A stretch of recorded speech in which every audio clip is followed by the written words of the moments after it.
Baik, baik. Oke, mungkin sebelum kita mulai diskusi pada malam hari ini, alangkah baiknya kita berdoa supaya nanti apa yang kita tuju benar-benar bisa tercapai dan bisa dilancarkan. Berdoa dipersilahkan.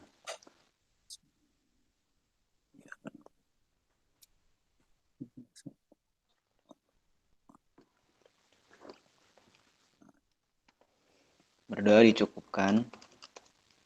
Nah, mungkin aku bakal membuka dengan sedikit ini. Jadi nanti kita bakal ngadain diskusi tentang hukum dan kebijakan pangan dan pertanian di Indonesia.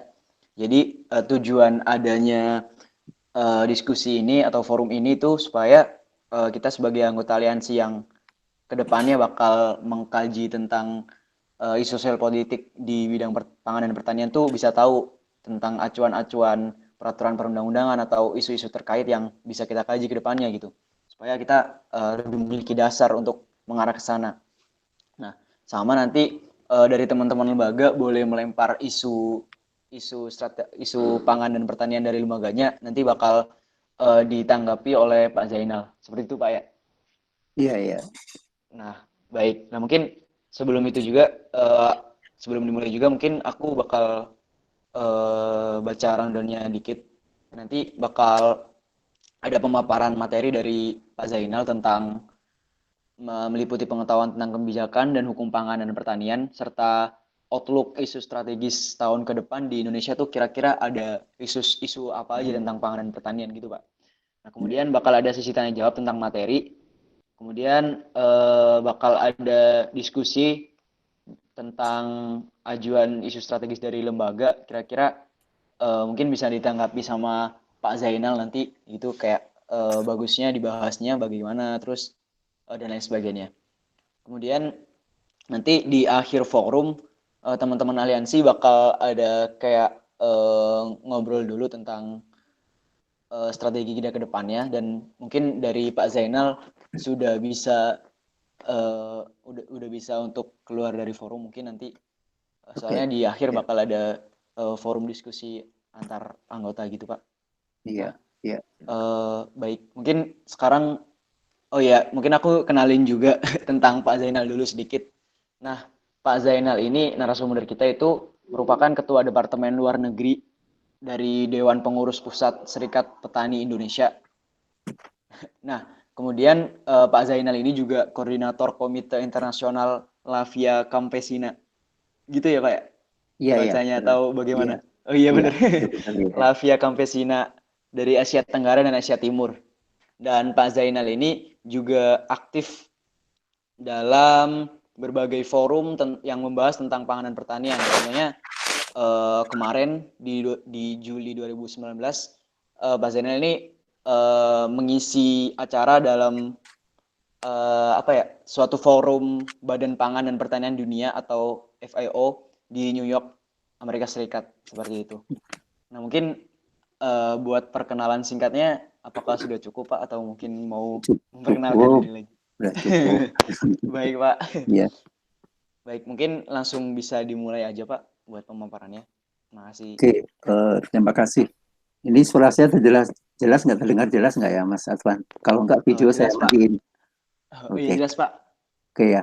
Oke, terima kasih eh, kawan-kawan di apa nih keluarga mahasiswa ini ya, ITB ya, atas mengundang Serikat Petani Indonesia untuk memberikan materi tentang sosial politik eh, dan kebijakan serta hukum pangan dan dunia.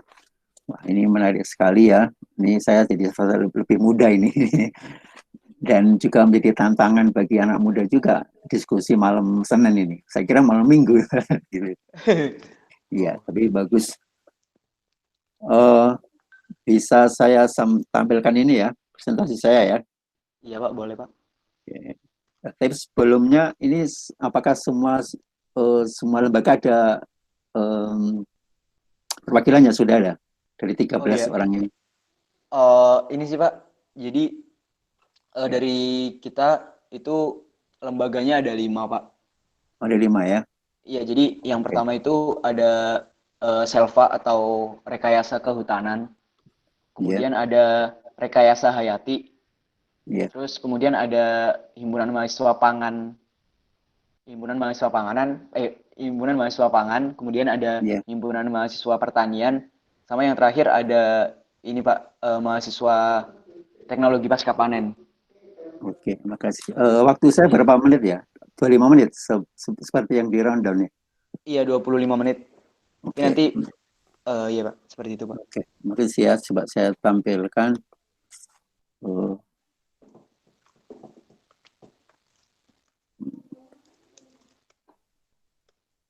ini saya masih gaptek ini nih, yang eh, kok nggak oh, kok nggak muncul file saya ya.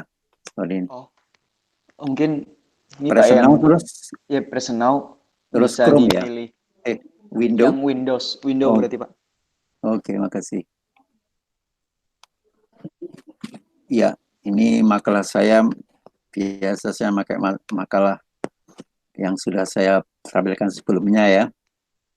Jadi saya menampilkan makalah sesuai dengan judulnya, yaitu adalah kebijakan dan hukum pangan dan pertanian outlook lagi setahun ke depan.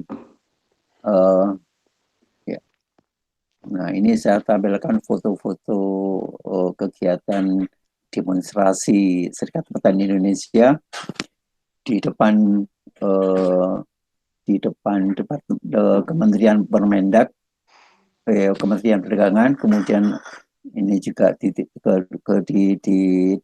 Kementerian Perdagangan soal WTO, dan ini adalah anggota kami di Jambi yang tetap memproduksi walaupun suasana COVID, dan ini adalah solidaritas SPI terhadap penduduk yang terkena dampak dari COVID ini. Nah, ini saya baca tadi ini jadi ada rekayasa kehutanan, pertanian, pangan, dan pasca panen. Ini saya emang meraba-raba ya, meraba-raba dari jurusan yang Mas-Mas dan Mbak ambil ini. Ya, memang saya lihat, nggak tahu apakah ini ada mata kuliah pengantar ilmu pertanian atau ada kait dengan sosiologi pedesaan. Ini ada Mas Afwan, mata kuliah Mas Afwan. Eh, Mungkin dari teman-teman lembaga apakah ada? Ya, Soalnya ini Pak, oh, soalnya kalau dari saya sendiri mm, backgroundnya mahasiswa teknik lingkungan seperti itu sih Pak. oh gitu ya. Iya, jadi mungkin Oke. dari teman-teman ada yang ini, mungkin ada tentang matkul yang tadi disebutkan Pak Zainal. Ya, nggak apa-apa. Artinya saya melihat dulu dari tornya mengalami kesulitan dalam menganalisis Iya. kebijakan pemerintah. Nah, ini saya duga eh, belum ada atau belum full ya terkait dengan pengantar ilmu pertanian, juga terkait dengan sosiologi pedesaan, karena ini juga sebagai dasar kita untuk mengetahui sebagaimana eh, pikiran atau gerakan rakyat dalam dalam ranah dalam suasana sosial politik. Jadi bagaimana peran mereka, bagaimana keinginan mereka untuk berperan dalam sosial politik terkait dengan kebijakan dan hukum pangan dan pertanian. Oke, nggak apa, ini sebagai start yang bagus untuk apa? Start yang bagus untuk melakukan kajian rutin terkait sosial politik pangan dan pertanian. Ini terlebih Mas ini dari ITB ya, yang lebih ke arah teknik, sehingga sering terjadi ada kritikan yang membangun bukan hanya di ITB tapi mahasiswa teknik.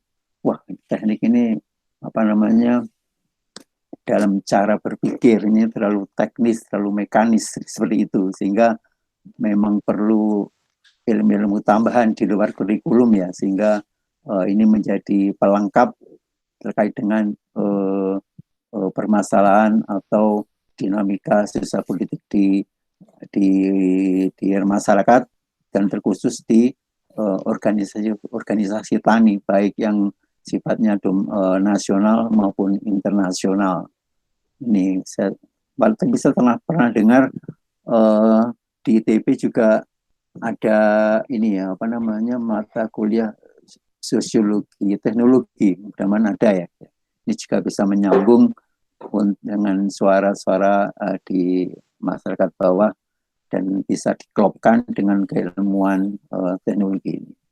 Ini pertama saya kenalkan dulu, di SPI ini kita mempunyai anggota tersebar dari Aceh sampai di Maluku.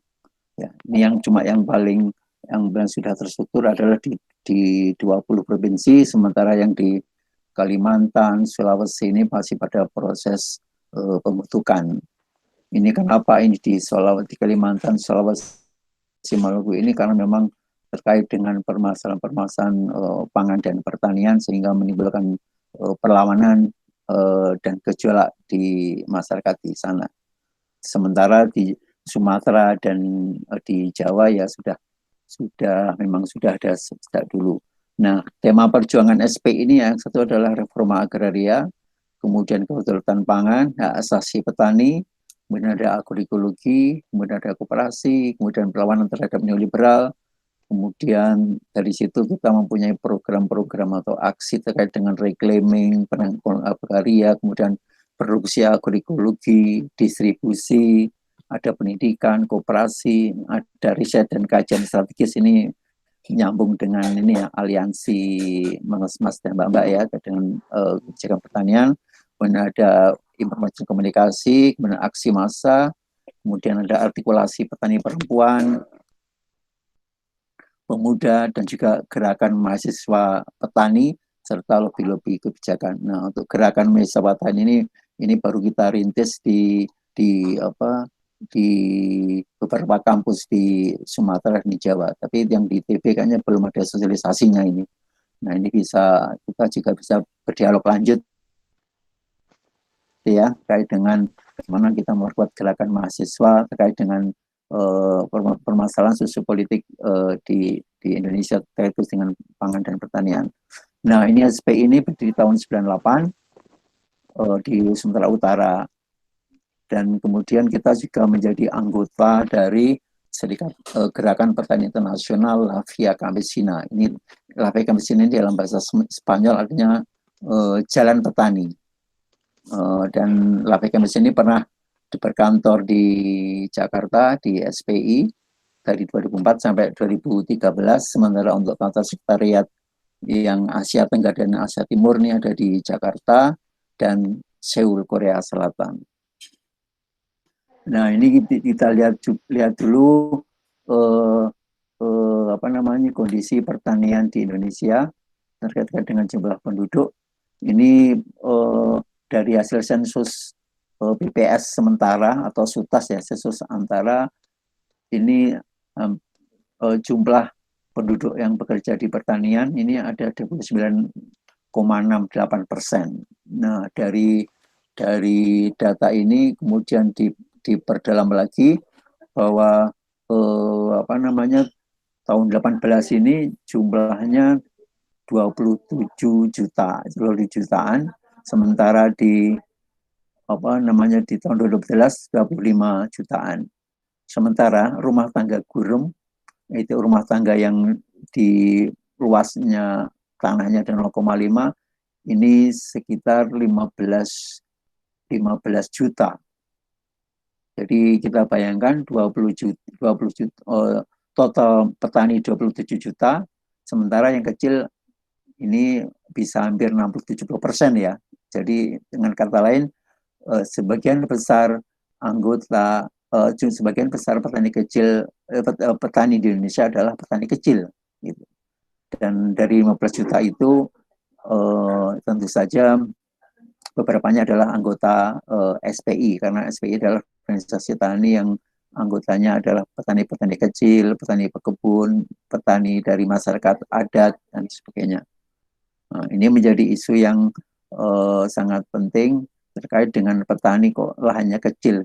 Artinya bagaimana kita bisa hidup dengan lahan yang kecil itu. Inilah menjadi pentingnya urgensi petani, masyarakat petani dan organisasi petani untuk memainkan peranan sosial politik untuk memperjuangkan nasib kita ini.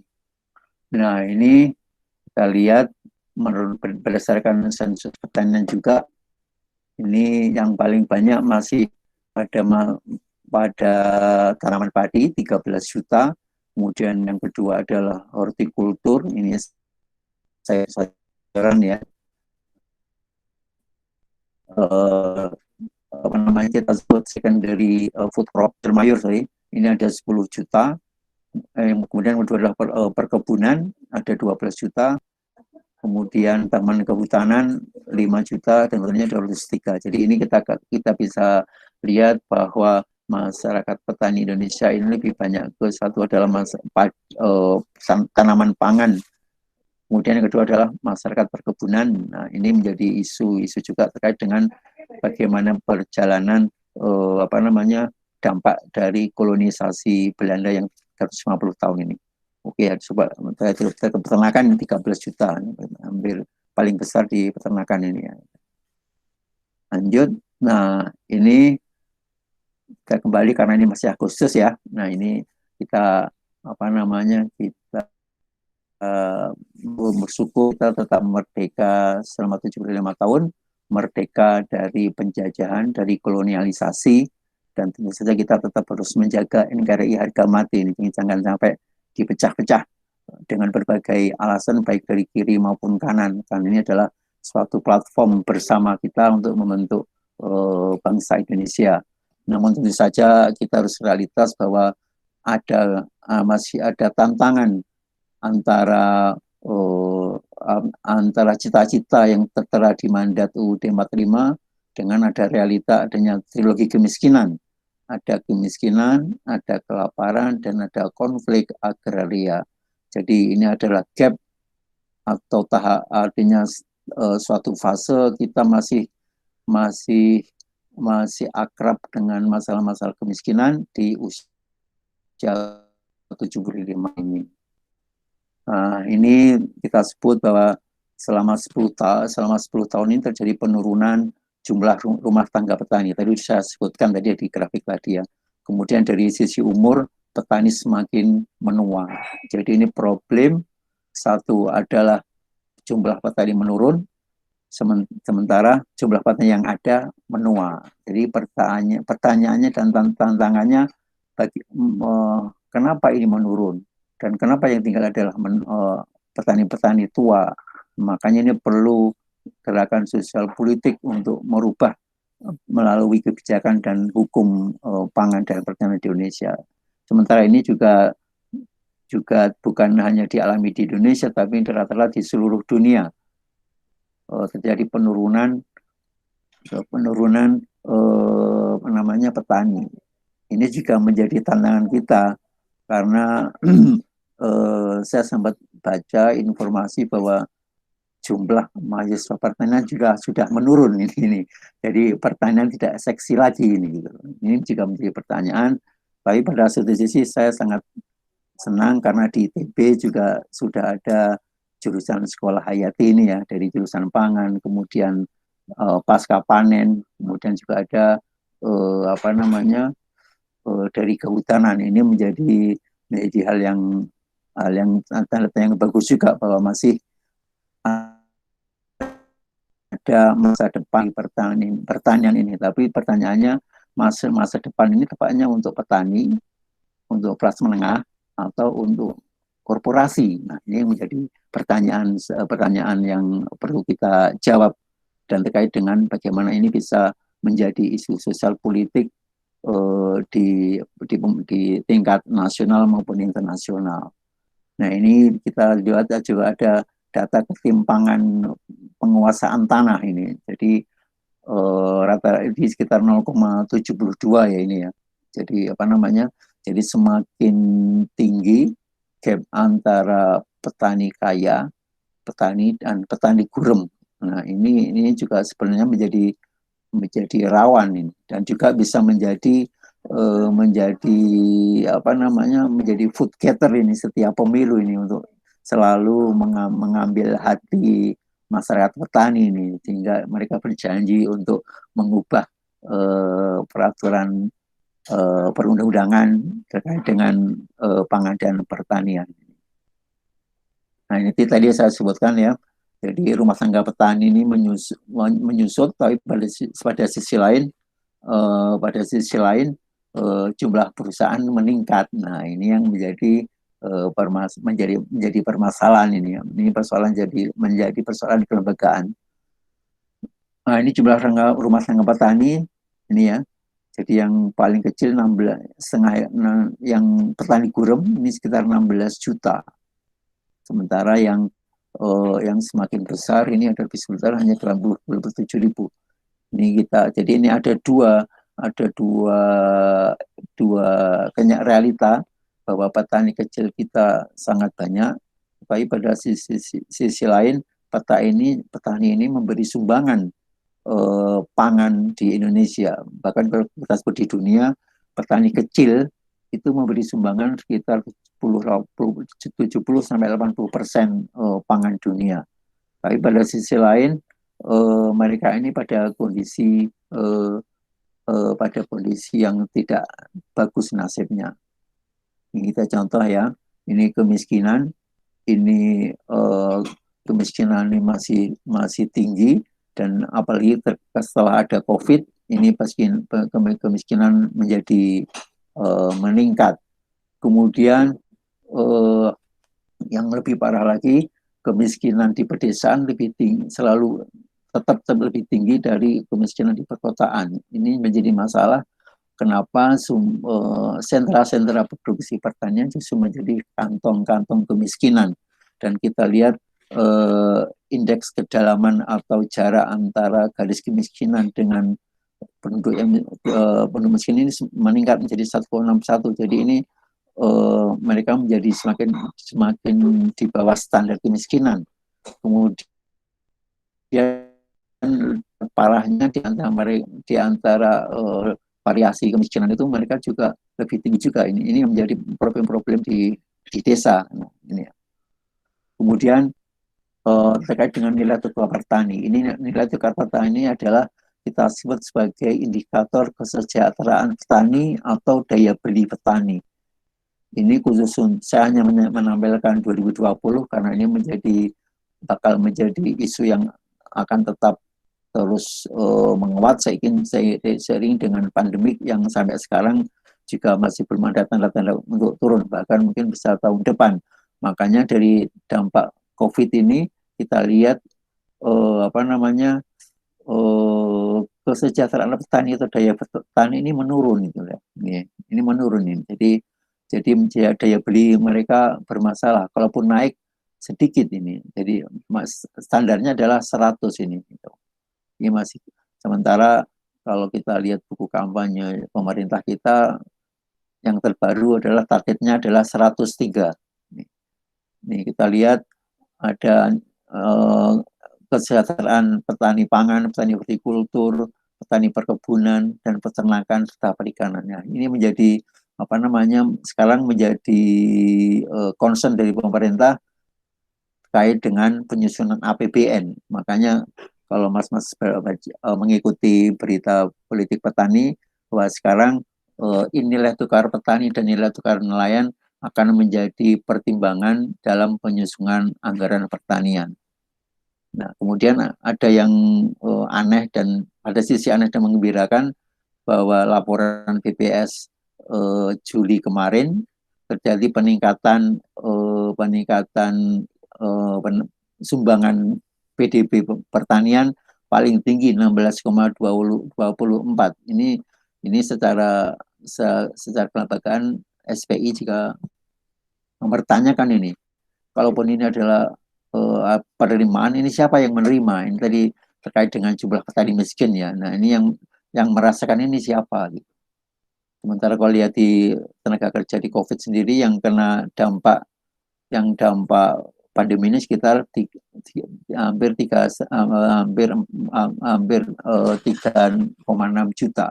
Inilah menjadi concern pemerintah dan kita dan SPI terkait. Satu adalah petani kecilnya lebih banyak, kemudian ditambah lagi pengangguran, khusus ada pengangguran di desa. Jadi kita sebut pandemi ini adalah krisis dalam krisis, seperti juga yang dimaksud oleh FAO ini.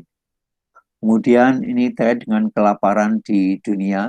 Ini adalah laporan kondisi ketidaktahanan pangan di dunia tahun 2020. Tahun ini di launching Juli kemarin, sementara launching laporan 2019, saya juga menjadi panelis di acara peluncuran kita sebut SOFI ya. Jadi SOFI itu Food Security State of Food Security and Nutrition in the World, disingkat SOFI. Nah, jadi SOFI 2019 ini saya menjadi salah satu panelis ketika launchingnya uh, di New York. Nah, ini data terakhir. Ini jumlah kelaparan penduduk dunia meningkat ini. Nah, ini menjadi masalah. Kenapa meningkat ini?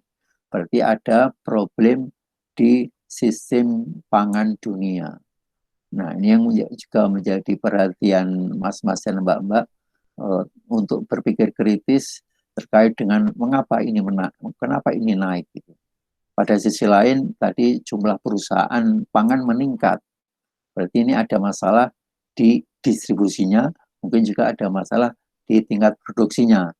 Dan untuk problem-problem ini nanti akan dibahas di bulan tahun depan, mungkin di Februari 2001 di New York, untuk membahas tentang Global Food System Summit. Nah, ini kalau apa namanya, jadi Mas dan Mbak tahun depan ini bisa menjadi fokus, atau dari sekarang sampai tahun depan, bagaimana ini menjadi bahasan di aliansi sosial politik ini terkait dengan global food system. Jadi Mas bisa terus berdiskusi untuk mencari kenapa dan mengapa, dan mungkin pas tahun depannya sudah bisa mempunyai pandangan politik mahasiswa ITB terkait dengan global pangan. Sementara SPI dan LAPK Messina sudah merencanakan kita akan hadir karena memang kita ada di dalam, kita adalah bagian dari steering committee-nya, diundang oleh PBB, dan kita juga ada peluang untuk berdemoria. Jadi tadi saya sebut ya, SPI dan LAPK Messina itu kegiatan utamanya adalah aksi massa, tapi pada saat sama kita melakukan lobby dan dialog kebijakan. Ini menjadi cara kita dalam merubah kebijakan dan hukum pangan dan pertanian di level internasional. Dan ini terkait dengan kondisi kelaparan di kita masih kita di peringkat 70, dan pada skala serius ini. Indeks kita 20,1. Jadi pada ini adalah masih pada tingkat serius. Dan ini menjadi juga seharusnya dan ini membuat kita juga harus serius dalam mengurusi dan mencari solusi dari kelaparan ini, termasuk tanggung jawab moral lah dari aliansi sosial politis Mas dan Mbak ini ya. Kemudian, nah ini ada terkait dengan konflik agraria. Ini adalah saya gambarkan, ini adalah anggota SPI yang sekarang ditangkap dan dipenjara di Jambi. Sekarang masih pada proses pengadilan. Ini SPI melawan PT LAJ Michelin. Nah, ini salah satu perusahaan ban dari Perancis. Ini kalau Mas dan Mbak sering nonton Valentino Rossi GP, nah ada Michelin, dan Michelin ini punya proyek besar di Indonesia, di Brazil, di Thailand, dan di beberapa negara Afrika terkait dengan green job.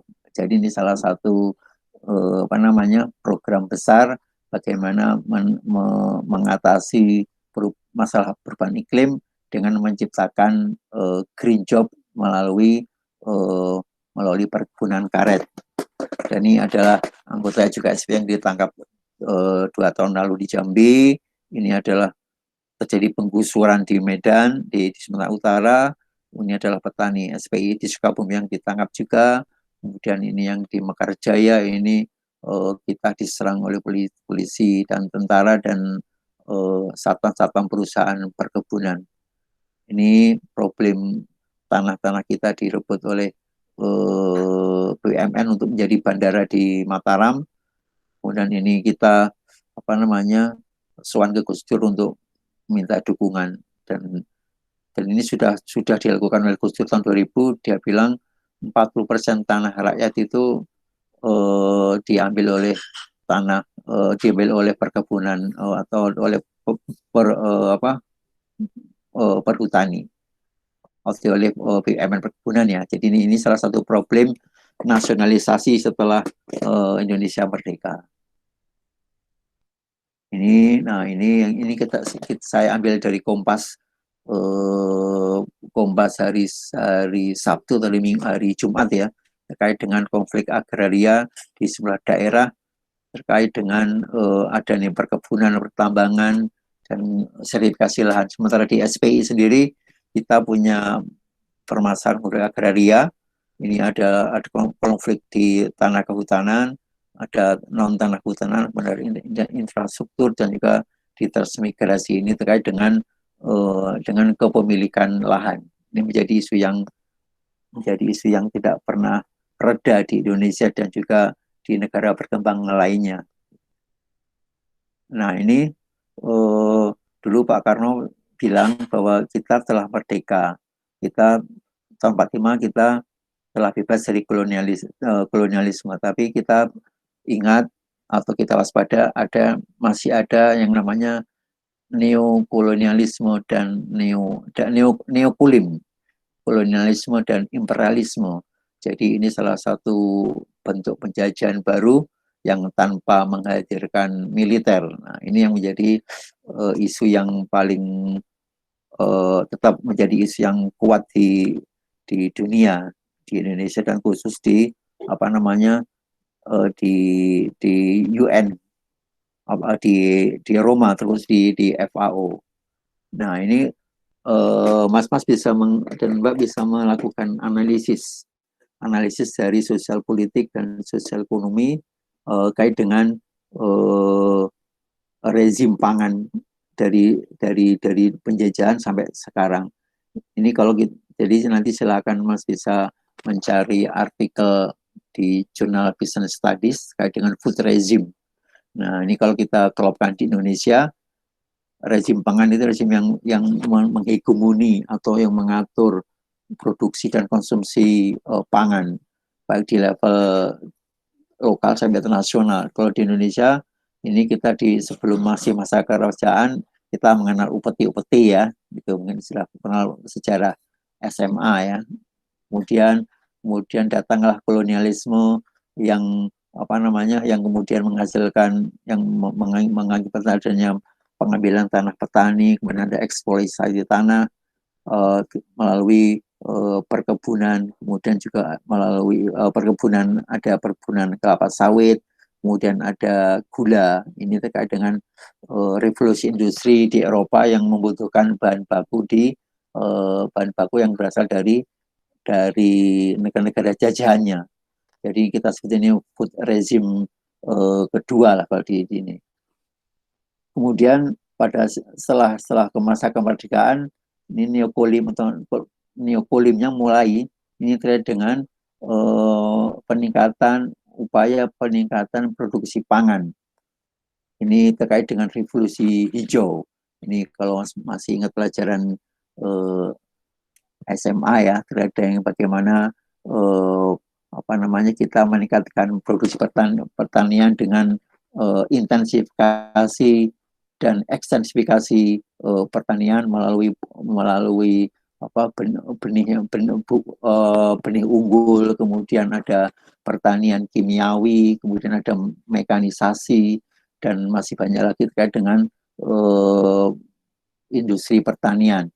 Dan ini kalau kita sebut rezim ini mulai menguntungkan korporasi yang memproduksi benih, yang memproduksi pupuk, dan yang obat-obatan serta mesin-mesin pertanian. Sementara kita masyarakatnya masih jumlahnya masih tinggi, sehingga mekanisasi pada satu sisi akan membuat petani keluar dari pertanian alias menganggur karena kita tidak butuh jumlah tenaga kerja yang banyak. Kemudian yang baru adalah kita sebut dengan resi pangan 3, ini terkait dengan neoliberalisme, jadi kolonisasi melalui kebijakan untuk menerapkan pasar bebas. Jadi kita bisa mengekspor, mengimpor, mengekspor tanpa adanya pajak. Ini yang menjadi tantangan kita, bagaimana kita melawan pasar bebas ini. Nah, ini kalau kita bisa gambarkan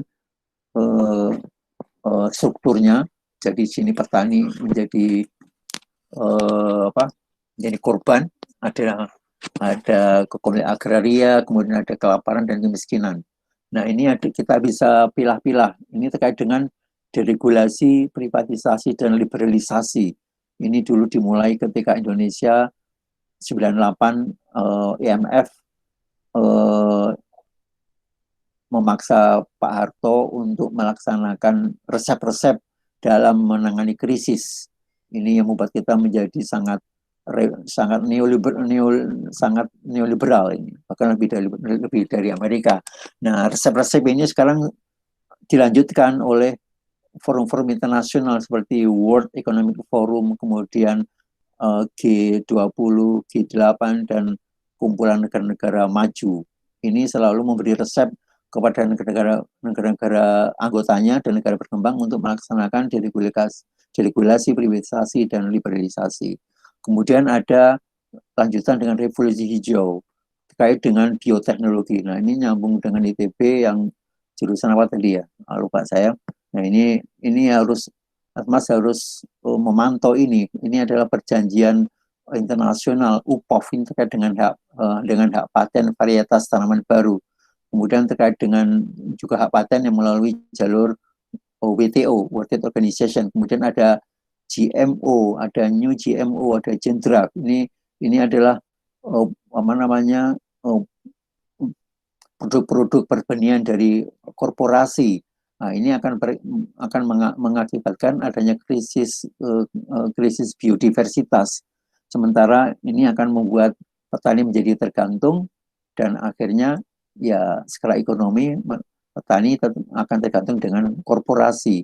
Kemudian ada pasar bebas, jadi saya sebut ada WTO, kemudian ada Free Trade Agreement, kemudian ada SEPA, Zone Economic Forum, kemudian ada masyarakat ASEAN. Ini SEPA ini adalah Comprehensive Economic Partnership Agreement. Kemudian kita juga ada investasi soal bank tanah. Bank tanah ini kemudian menjadi sasaran korporasi untuk melakukan investasi di pertanian, perkebunan, tambang, dan lain sebagainya. Ini makanya kita sebut Bank Dunia ini sangat mendukung Indonesia untuk menyediakan karpet merah bagi korporasi untuk investasi tanah ini. Kemudian ada climate change regime. Ini adalah bentuk penjajahan baru di mana negara berkembang harus menjaga hutannya untuk menyerap emisi dari industri negara maju. Nah, ini sangat pas untuk menjadi diskusi-diskusi di aliansi ini, khusus dari jurusan rekayasa kehutanan. Nah, ini kita lihat ini rekayasa kehutanan ini arahnya kemana ini? Mau menjadi temannya penjajahan baru atau mempunyai pikiran yang lain, sehingga dari kita berjuang di level kehutanan ini bisa menguntungkan rakyat. Jadi yang pro people dan pro lingkungan, tapi tidak pro yang para pemodal. Ini sudah banyak terjadi di Indonesia, konflik terkait dengan climate regime atau proyek restorasi ekosistem di lingkungan atau di kehutanan. Kemudian ada climate smart agriculture. Ini adalah bagaimana kita mempunyai pertanian yang bisa tahan dari perubahan iklim. Nah, ini sayangnya smart agriculture ini lebih mengarah ke benih-benih tadi, benih-benih yang GMO, new GMO, sehingga ini menjadi bentuk ketergantungan petani ke benih-benih CSA ini. Kemudian yang terbaru adalah digitalisasi pertanian. Bagaimana data-data pertanian mulai dari unsur tanah, kemudian unsur data perbenihan, kemudian data tanaman-tanaman yang di kehutanan, di semuanya ini digitalisasi sehingga kalau Anda menguasai data pertanian, maka Anda akan bisa menguasai bisnis pertanian ini yang menjadi peluang dan sudah terjadi terkait dengan hegemoni bisnis pertanian. Nah ini dalam proses legitimasi udah ada, tapi ada proses di legitimasi di hukum-hukum pangan dan pertanian internasional. Bahkan FAO pun sudah mempunyai divisi terkait dengan digitalisasi pertanian.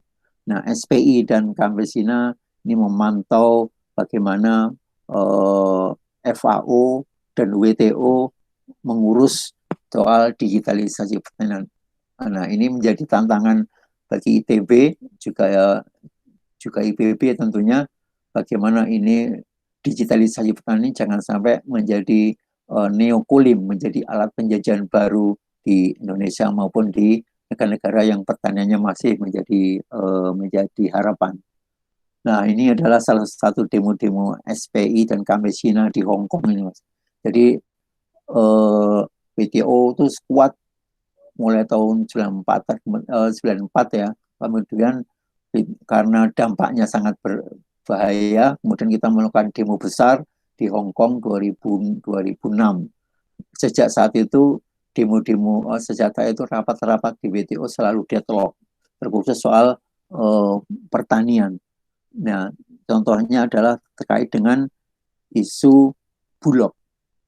Nah, ini Indonesia dan India alhamdulillah sangat progresif untuk mempertahankan bahwa Indonesia dan India tetap mempunyai hak untuk menjaga pangan, walaupun realitanya masih berbeda terkait dengan Bulog. Seperti Bulog harus menjadi perusahaan dan juga harus menjadi badan sosial. Nah, ini yang menjadi ambigu Bulog. Tapi di sisi internasional Indonesia dan India masih kuat dalam menolak adanya privatisasi Bulog atau bahwa pangan harus sesuai dengan mekanisme pasar.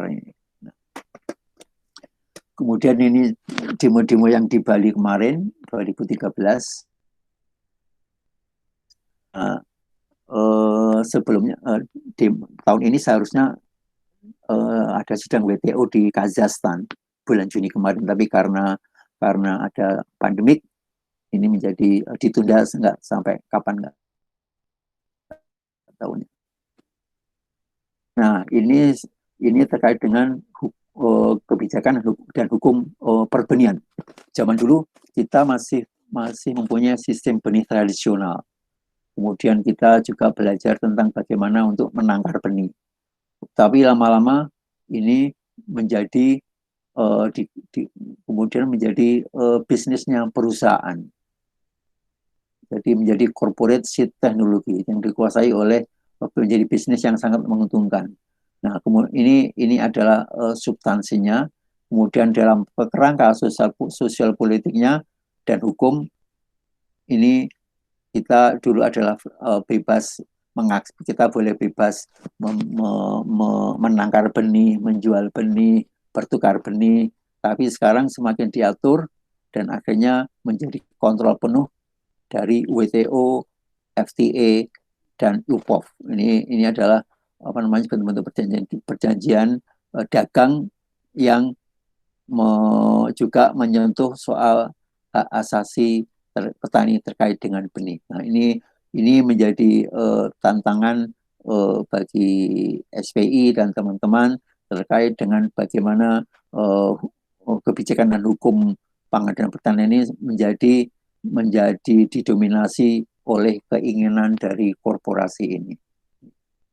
Dan ini kita lihat bagaimana pertanian ini dikuasai oleh industri ya, ada Monsanto, ada Syngenta, ada DuPont, kemudian Syngenta ini dibeli oleh Cina. Nah ini karena ini bisnis yang paling menggiurkan ya, karena kita adalah atau dunia adalah selalu butuh pangan, maka akan butuh tanaman produksi dan butuh benih akhirnya. Dan bagaimana ini menjadi hal yang sangat krusial di ke depan terkait dengan isu benih. Nah ini contoh-contoh pangan yang juga dikuasai dominasi oleh perusahaan-perusahaan transnasional, sehingga pangan ini didomasi dan dikontrol harganya oleh perusahaan-perusahaan ini. Karena itu kenapa salah satu laporan special reporter Right to Food di Swiss pernah bilang bahwa salah satu penyebab adanya kemiskinan, adanya krisis pangan, terkhusus krisis pangan 2008 itu karena adanya sistem pangan yang tidak adil, karena dikontrol oleh perusahaan besar dalam distribusinya. Nah ini bagaimana transnasional mengontrol situasi pandemik ini. Kita lihat ada untuk terkait dengan isu pertanian, ini mereka menguasai 65-70%. Ini sebelum ini ya, sebelum pandemik ya. Ini ada Bayer, Monsanto, Syngenta, Jam Cina, Corteva. Kemudian terkait dengan peternakan, ini ada Tyson, Iwe Group, Hendry. Kemudian ada terkait dengan genetik gen babi, ini juga ada dikuasai oleh mereka. Kemudian ada Major Industrial Livestock Company, ada Cargill, ada perusahaan dari Brasil. Kemudian terkait dengan perdagangan benih, grain, biji-bijian, ini Cargill, ini masih untung, Wilmar. Ini bagaimana ini dikuasai oleh korporasi. Dan ini juga pada saat yang sama tadi saya sebut tentang digitalisasi pertanian, sehingga pertanian menjadi hal yang sangat praktis. Cukup dengan kita cukup dengan tekan-tekan mesin sudah bisa mengontrol mulai air, pupuk, benih, bahkan tingkat lemaknya di sini. Ini juga menjadi tantangan bagi ITB ini yang menguasai teknik-teknik ini ya, terkhusus teknik informasi, juga ada teknik kimia banyak ya.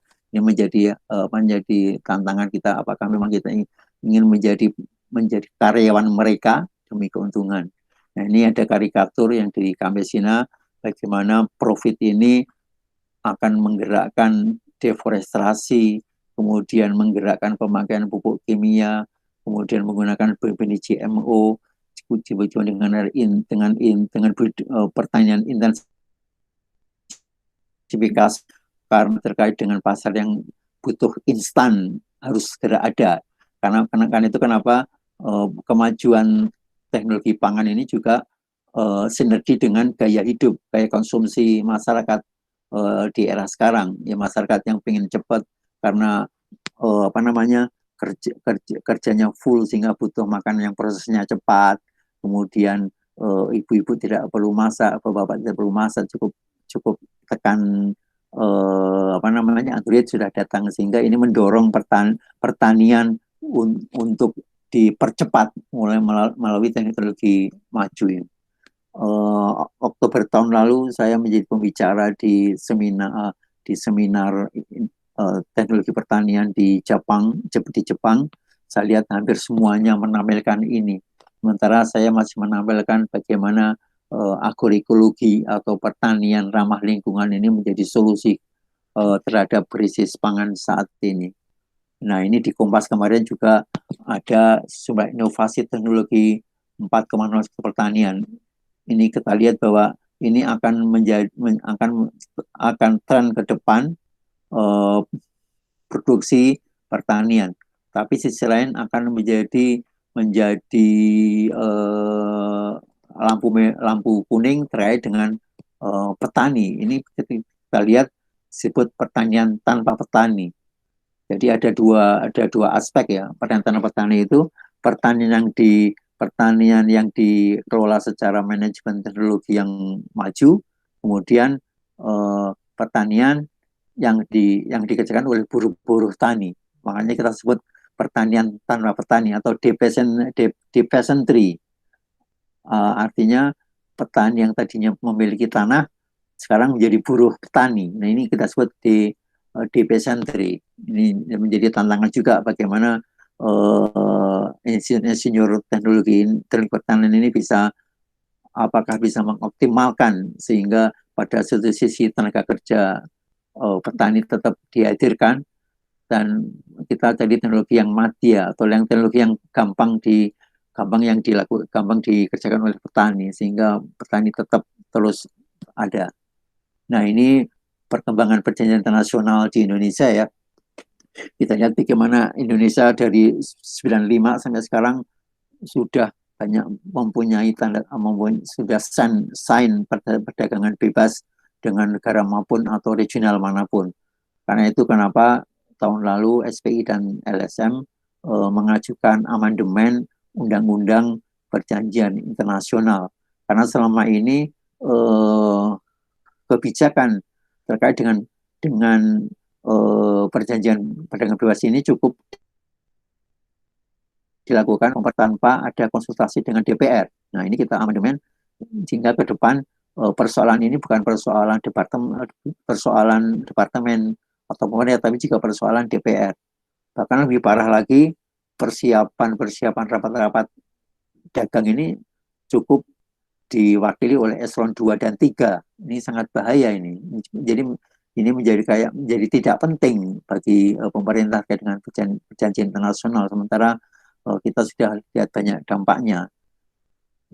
Untuk yang terbaru ini kita menandatangani Indonesia dan Australia. Ini akan menjadi tantangan bagi pemerintah. Satu sisi pemerintah ingin swasembada daging, tapi pada sisi lain dia membuka pasar daging dari Australia. Dan perlu diingat kita pemerintah Indonesia digugat oleh WTO karena kita mempunyai undang-undang yang bagus.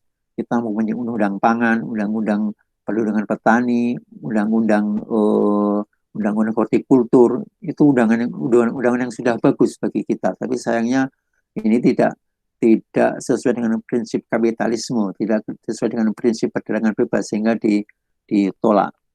Nah, sekarang perjalanannya bagaimana kita menjawab tantangan sosial politik itu? Bagaimana kita bisa menggeser paradigma kapitalisme atau menggeser paradigma yang tidak sesuai dengan panduan platform kita, yaitu Pancasila ya. Ini yang menjadi tantangan kita, bagaimana pikiran-pikiran neoliberalisme, kapitalisme ini bisa kita singkirkan, bisa kita minimalkan sehingga rakyat kita tetap akan menjadi makmur. Nah, untuk SPI kita berjuang dua isu ini, kedaulatan pangan dan reforma agraria, mulai dari tingkat kampung sampai tingkat internasional. Nah, ini adalah isu-isu strategis ke depan dengan beberapa klaster ini sebenarnya. Dan isu-isu ini akan dipayungi oleh RUU Omnibus Law. Dan Omnibus Law ini menurut SPI ini sangat neoliberal, sangat menguntungkan menguntungkan korporasi. Ini ada klaster alat produksi, ini ada klaster tanah, sumber daya air, benih, dan teritorial. Ini makanya reforma agraria ini, istilah kita reforma agraria, ini akan melawan dengan kebijakan politik bank tanah, konsesi lahan, industri benih, GMO, kemudian privatisasi air. Kemudian di level skala produksi, ini tantangannya adalah tantangan adanya food estate. Mungkin Mas sudah mendengar ya, terkait dengan food estate di Kalimantan, ada di Sumut. Ini menjadi tantangan kita, apakah memang ini jalan yang benar untuk membuat Indonesia menjadi swasembada pangan, atau kita sebutkan dengan kedaulatan pangan. Kemudian ada model produksi. Apa kita akan terus menggunakan pertanian kimia, pertanian robot, atau kita cukup dengan pertanian yang ramah lingkungan? Ini di FAO, ini sudah masih terjadi pertempuran ide ini, pertempuran sosial politik ini antara rakyat dengan perusahaan. Mereka tetap terus mengusulkan pertanian kimia dan digitalisasi pertanian. Sementara kita di sana berjuang bagaimana tetap untuk menggunakan benih benih petani sendiri, kemudian pupuk yang dibuat sendiri, dan juga obat yang dibuat sendiri. Jadi inilah pertempuran di nasional hingga internasional. Kemudian terkait dengan proses olah panen ini, saya tadi ingat tadi ada jurusan teknologi pasca panen ya. Nah, bagaimana teknologi pasca panen ini tetap menguntungkan rakyat dan tidak selalu diserahkan ke industri-industri besar. Makanya kita masih tetap ada UMKM. Kemudian terkait dengan model distribusi, ini tetap menjadi pertempuran di nasional sampai nasional terkait dengan pasar lokal, pasar jangka pendek, atau distribusi jarak jauh dengan pasar ekspor impor. Nah, ini apa namanya? Kita ketahui bagaimana Indonesia masih impor kedelai dari Uruguay, dari Amerika, dari Brazil. Ini kan menjadi bermasalah. Kenapa kita mengimpor sampai dari jarak jauh, perjalanan yang sangat jauh? Ini akan menjadi biaya besar. Juga akan berdampak pada penggunaan super energi, akan menjadi polusi, emisi. Padahal kita juga berupaya untuk terus mainstream menjadi ramah lingkungan. Kemudian terkait dengan faktor produksi pendukung, ini kita tetap dapat masalah subsidi ini menjadi apa namanya subsidi masalah bagi petani. Cuma karena lebih ke korporasi. Kemudian pelaku utama ke pelaku utama ke arah korporasi. Nah, ini solusi kedaulatan ini bahwa hak setiap bangsa dan rakyat untuk menentukan pangan secara mandiri, memiliki alat dan sistem, dan selanjutnya ini kita ini ya bisa kita gambaran seperti inilah. Sekarang masih pakai prinsip konsep pemahaman pertahanan pangan. Pertahanan pangan itu adalah yang penting makanan ada di meja, terlepas dari siapa yang memproduksi, ekspor, impor, atau yang memproduksi korporasi. Sementara kedaulatan pangan ini yang menentukan adalah rakyat dan bangsa. Jadi ini menjadi salah satu jika menjadi nasionalisme Indonesia terkait dengan kedaulatan pangan. Ini gerakan kita di dunia, Roma ya, kita menyampaikan isu itu. Kemudian kita juga berjuang di beberapa forum-forum PBB di Geneva, ada di Roma, kemudian ada di New York. Ini saya tulis tahun depan ada Global Food Summit ini tahun 2001. Ini menjadi tantangan kita bagaimana membuat sistem pangan yang sesuai dengan kebutuhan pangan. Nah, ini apa namanya kebijakan agraria di Indonesia yang sudah bagus.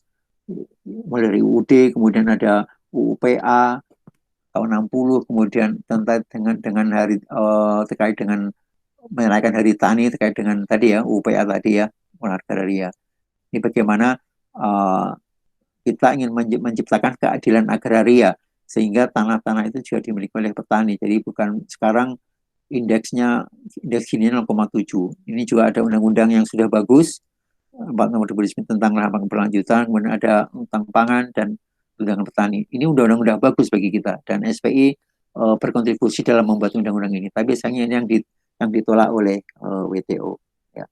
Dan ini program Indonesia yang sekarang kita rencana membagi 9 juta, pemerintah sudah komit tapi masih belum terlaksana dengan baik.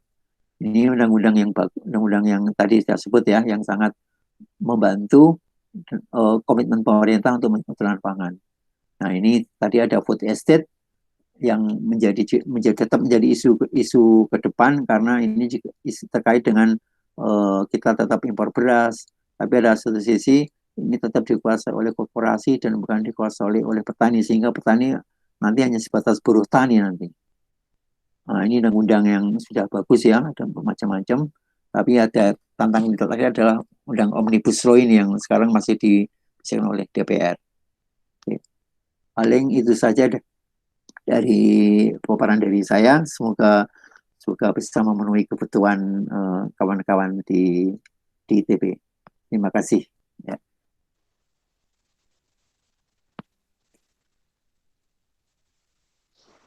Oke, terima kasih.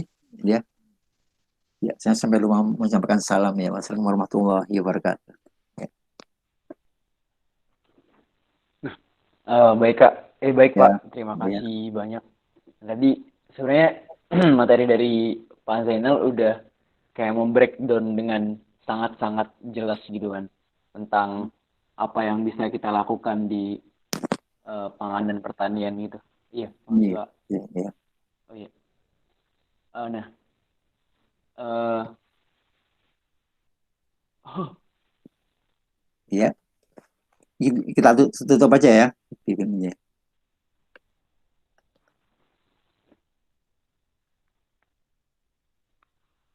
Ya, silakan ya. Assalamualaikum warahmatullahi Ya. wabarakatuh.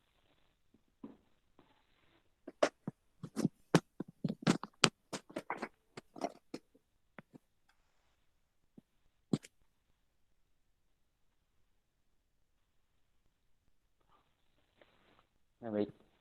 Nah, Ya. eh ini teman-teman ini masuk nggak ya? Atau putus-putus?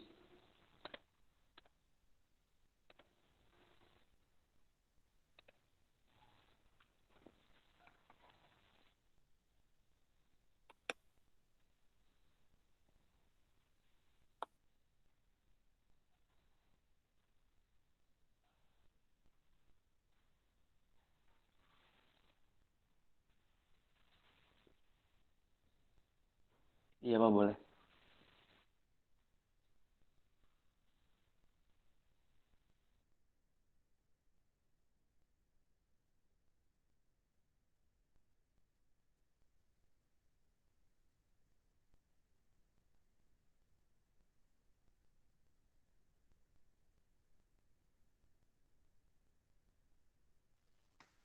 Baik Pak, maaf tadi ada sedikit kendala di koneksi tadi saya. Nah, eh, mungkin aku lanjutkan aja langsung ya. Jadi tadi dari Pak Zainal udah jelasin banyak banget tentang apa yang bisa kita kaji di sini di pangan dan pertanian. Mulai dari tadi yang ketimpangan di eh, pangan kita, kenapa eh, semakin banyak lahan yang diambil dari rakyat dan cenderung untuk menguntungkan korporasi. Sampai tadi ada banyak perundang-undangan yang disusun atau diselipkan itu mendukung lebih lebih condong ke korporasi gitu kayak WTO yang menolak undang-undang Indonesia karena tidak sejalan dengan kapitalisme dan lain-lain. Nah, mungkin langsung aja aku lempar ke teman-teman aja langsung. Dari teman-teman ada yang mau bertanya nggak tentang materi tadi? Bisa langsung aja open mic.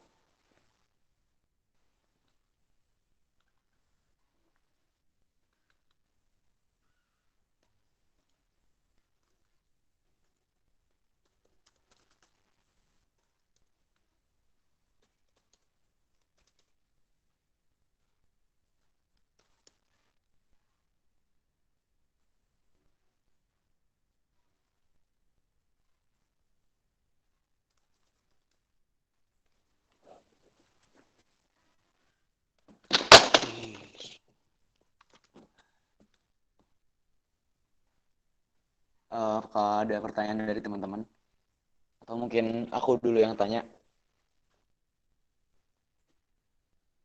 Oh iya. Sorry teman-teman, ini masuk nggak ya? Ya, silakan, Mas. Oh iya, oh iya, break mungkin dari aku dulu ya Pak, dari saya dulu yang nanya. Nah, sebenarnya dari saya sendiri ada beberapa hal yang udah terbersit gitu sih Pak buat dibahas.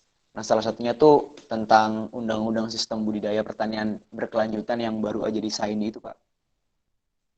Nah, itu yang pertama pengen nanya. Nah, itu dari SPI udah ada pembahasan dari hal tersebut.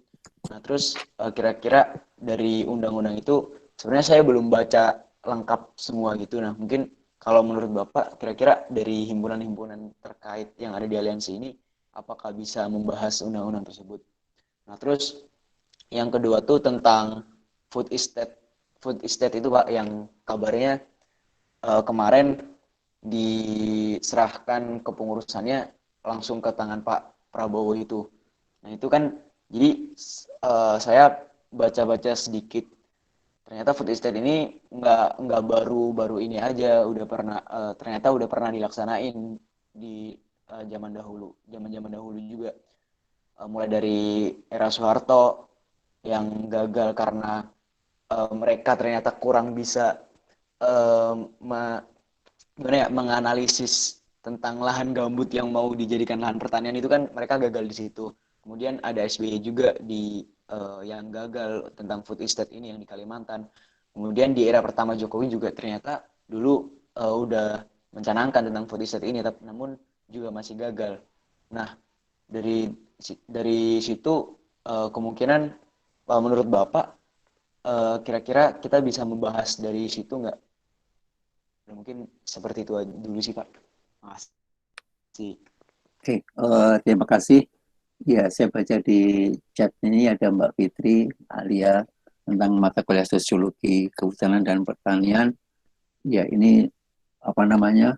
eh, apa namanya? Semoga nilainya bagus lah. Ini menjadi dasar kita untuk nanti bisa selanjutnya membuat apa namanya? Keperpihakan gitu loh. Ini kita biasanya nyebutnya ekonomi politik. Ya. Ekonomi politik ini terkait dengan paradigma jadi paradigma kita bergerak ini. Apakah ekonomi politik kita ini mengarah ke yang kapitalisme, neoliberalisme, atau yang lebih ke sosialisme, atau yang ya kalau untuk di Indonesia ya Pancasila lah, itulah karena kita menjadi platform nasional itu ya. Ini something selalu saya ungkap itu eh, karena godaan pangan itu selalu identik dengan nasionalisme karena kita tidak ingin dikontrol pangannya oleh negara lain atau bahkan oleh perusahaan itu. Bahkan ini juga nyambung dengan vaksin corona ya. Ini jangan sampai kita menjadi tergantung. Nah, ini yang apa namanya menjadi tantangan kita. Nah, ini terkait dengan sosiologi ini kebetulan saya sempat alhamdulillah ada juga sempat kuliah di IPB ya. Saya ngambil teknik pangan juga ini gitu. Nah, memang apa namanya sekarang trennya eh, ilmu-ilmu pertanian ini dan dalam arti luas ya pertanian dalam arti luas ini yang diarahkan ke mainstream agribisnis menjadi mainstream lebih ke arah bagaimana ini menjadi sumber keuntungan gitu. Jadi menjadi alat bisnis sehingga bagaimana ada mungkin mengenal ada keahlian community development, jadi rekayasa sosial, sehingga rekayasa sosial ini bisa diarahkan kemana sesuai dengan induknya. Kalau induknya adalah perusahaan, tentu saja arahnya akan bagaimana masyarakat tidak berontak terkait dengan kebijakan pangannya. Nah, salah satu kebijakan itu adalah kebijakan tentang perbenihan. Nah, perbenihan ini Undang-Undang Sistem Budidaya Tanaman tahun 92 ya. Ini SPI juga menjadi bagian dari kelompok masyarakat yang mengamandemen tentang perbenihan. Karena ini sejarahnya dulu terkait dengan petani penangkar yang di Kediri yang ditangkap oleh polisi atas laporan korporasi benih yang ada di Kediri. Dan kemudian ini menjadi eh, jadi kendala atau menjadi hambatan utama bagi kita terkait dengan hak asasi benih. Nah, makanya ini kemudian kita amandemen dan alhamdulillah berhasil bahwa petani bisa melakukan tukar menjual dan memproduksi benih. Ini sesuai dengan Undang-Undang Perbenihan Internasional namanya ITPG-FRA. Nah, ini adalah satu perjanjian internasional tentang benih tanaman, pangan dan pertanian. Di situ di pasal 9 itu adalah hak asasi petani benih. terkait dengan benih. Tapi kemudian itu dilanggar oleh korporasi yang tadi ada grafiknya ya, ada slide bagaimana korporasi ingin menguasai pasar benih. Nah, itu menjadi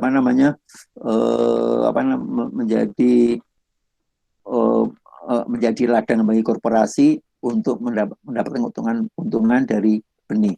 Nah, setelah di amandemen itu seharusnya muncul undang-undang baru yang mengadopsi undang-undang SBT sekarang diganti menjadi undang-undang sistem budidaya kelanjutan tadi ya. Tapi ini masih proses dan kita masih mantau sejauh mana ini akan diteruskan oleh pemerintah dan DPR. Dan nada-nadanya ini tidak ada pengaruh dan menjadi juga menjadi trennya. Jadi undang-undang yang sudah di amandemen disahkan oleh MK tetapi tidak dilaksanakan oleh pemerintah. Tidak hanya undang-undang SBT tapi juga undang-undang perlindungan dan pemberdayaan petani. Itu sudah di amandemen juga, tapi tetap tidak dipatuhi oleh pemerintah. Nah, ini menjadi problem kita ya gitu ya. Makanya itu SPI akan terus berjuang, bahkan tadi mulai dari lobby sampai demo untuk menuntut agar ini kembali ke tracknya. Nah, ini kemudian yang kedua soal ke food estate, ya ini sebenarnya salah satu warisan kolonial ya dari zaman Belanda itu ketika saat membuka perkebunan. Jadi kita sebut perkebunan state lah ya, plantation state, ada horticultural state, sekarang ada food estate, pangan estate ini. Nah, uh, ini sebagai solusi menurut pemerintah dan menurut korporasi untuk bisa membuat satu kawasan yang terintegrated sehingga produksi ini bisa memenuhi kebutuhan pangan. Tapi kan itu ada aspek-aspeknya. Bagaimana kita cek dulu aspek aspek pemanfaatan lahan, kemudian bagaimana teknologi produksinya, kemudian bagaimana aspek lingkungannya, kemudian aspek petaninya di situ.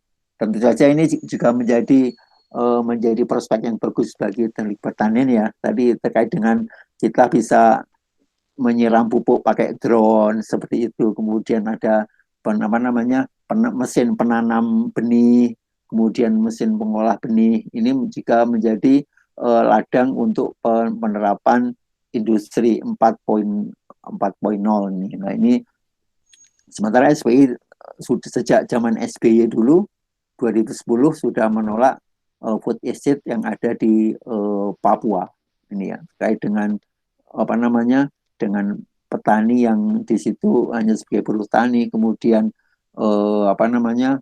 yang trennya adalah pertaniannya sebagai teknologinya ini lebih ke arah yang pro padat impor ya, padat mesin daripada padat orang seperti itu.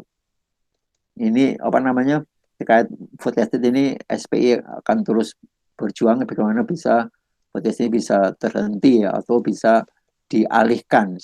SPI mengusulkan kita cukup dengan mencetak lahan di seluruh yang tersebar di seluruh Indonesia, bukan pada satu kawasan saja. Kemudian terkait dengan militer ini juga menjadi problem karena identik dengan bahwa kalau disiplin ini pertanian akan maju, walaupun pada awal-awal 2014-2016 ya militer juga dipasarai oleh Pak Jokowi untuk mengurusi sawah, itu tetap tidak berhasil. Itu aja Mas Afwan ya. Ya. Iya Pak. Ya. Baik. Makasih sebelumnya Pak. Ya. Berarti sebenarnya food estate ini emang dari dulu nggak memihak buat rakyat gitu kan sebenarnya, kayak cenderung ya cuma dalam industri dan kayak berputar-putar sama korporat gitu aja. Nah itu mungkin saya mau menanyakan lagi sih, buat kira-kira dari food estate itu baiknya dari aliansi ini bahas di bagian apanya ya Pak? Nah, mungkin itu dulu sih Pak. Masih.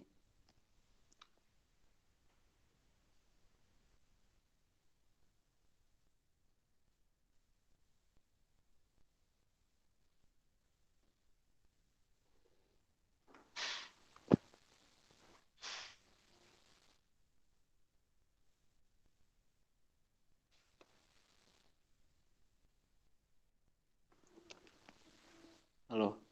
Eh, maaf Pak Zainal, ini teman-teman ini masuk nggak ya? Oh, sorry, sorry. Ya. Nah, eh, ini food estate ini masih masih mainstreamnya revolusi hijau atau pertanian yang dilakukan oleh skala besar. Ini monokultur ini. Jadi kalau monokultur itu rawan dengan serangan hama gitu ya, gitu. Kemudian monokultur juga ini apa namanya menjadi sumber emisi kalau produksinya ini dilakukan secara kimia itu ya. Nah, itu.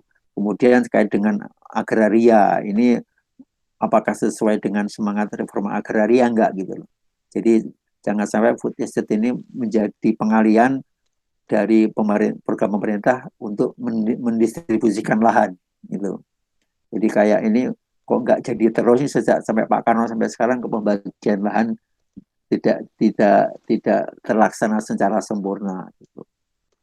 Kemudian juga dengan pemilihan teknologi. Ini teknologinya seperti apa yang nanti akan dilakukan. Ini apakah teknologi yang membuat jumlah tenaga kerja petani menjadi lebih kecil, misalnya tadi memakai industri 4.0 itu ya.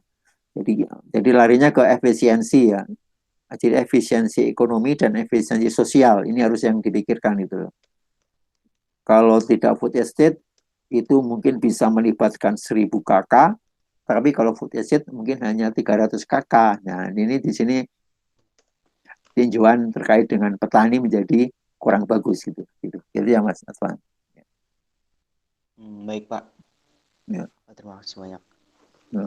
Nah, mungkin aku ngingetin lagi. Jadi em, kalau sesuai rundown berarti buat diskusi ini cukup sampai 21.15 seperti itu sih Pak. Biar nggak terlalu malam juga. Nah paling nanti masih ada 15 menitan. Bisa sekitar dua pertanyaan gitu sih Pak. Buat jadi bahan diskusi. Oke buat teman-teman yang mau bertanya bisa langsung open mic aja. Boleh. Oh benar. Oh ternyata di kolom chat ada. Nah mungkin bisa di ini sih Pak ada di kolom chatnya dari Faliha Balkis. Mungkin aku bacain aja ya dari Ava. Nah, terima kasih atas Ya udah penjelasannya, bisa Pak. Mas Aswan, saya baca ya. Oh iya, Oke. saya ingin, oh mungkin saya perlu Ya, bacakan dulu. jadi begini. Ya, oke silakan Mas. Oh iya. Nah, jadi saya ingin bertanya apakah di Indonesia ada sistem lain untuk memperjuangkan nasib petani selain melobi pemerintah atau di PBB, Pak? Seperti itu.